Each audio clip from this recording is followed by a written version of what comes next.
తన చిన్నాన్న నారా రామూర్తి నాయుడు మృతి పట్ల మంత్రి నారా లోకేష్ ఆవేదన వ్యక్తం చేశారు. చిన్నాన్న నారా రామూర్తి నాయుడు మృతి తీవ్ర విషాదాన్ని నింపిందన్నారు. చిన్నాన్నతో చిన్ననాటి నా అనుబంధం కళ్ళ ముందు కదిలి వచ్చిన కన్నీటితో నివాళులర్పిస్తున్నాను. మౌన మునిలా మారిన చిన్నాన్న ఇన్నాళ్ళు మాకు కంటికి కనిపించే ధైర్యం, నేటి నుంచి చిరకాల జ్ఞాపకం. చిన్నాన్న ఆత్మకు శాంతి కలగాలని దేవుణ్ణి ప్రార్థిస్తున్నాను. అంతులేని దుఃఖంలో ఉన్న తమ్ముళ్ళు పిన్ని ధైర్యంగా ఉండాలని కోరుతున్నానని మంత్రి లోకేష్ అన్నారు. తన చిన్నాన్న నారా రామూర్తి నాయుడు మృతి పట్ల మంత్రి నారా లోకేష్ ఆవేదన వ్యక్తం చేశారు. చిన్నాన్న నారా రామూర్తి నాయుడు మృతి తీవ్ర విషాదాన్ని నింపిందన్నారు.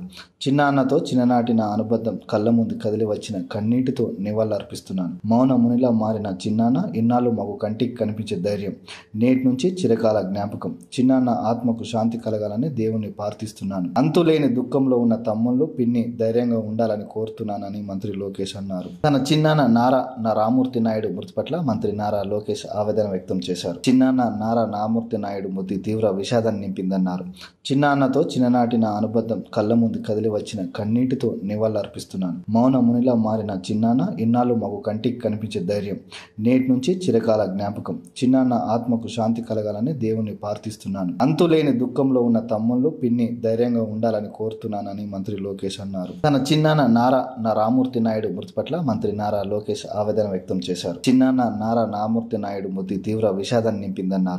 చిన్నాన్నతో చిన్ననాటి నా అనుబంధం కళ్ళ ముందు కదిలి వచ్చిన కన్నీటితో నివాళులర్పిస్తున్నాను. మౌన మునిలా మారిన చిన్నాన్న ఇన్నాళ్ళు మాకు కంటికి కనిపించే ధైర్యం, నేటి నుంచి చిరకాల జ్ఞాపకం. చిన్నాన్న ఆత్మకు శాంతి కలగాలని దేవుణ్ణి ప్రార్థిస్తున్నాను. అంతులేని దుఃఖంలో ఉన్న తమ్ముళ్ళు పిన్ని ధైర్యంగా ఉండాలని కోరుతున్నానని మంత్రి లోకేష్ అన్నారు.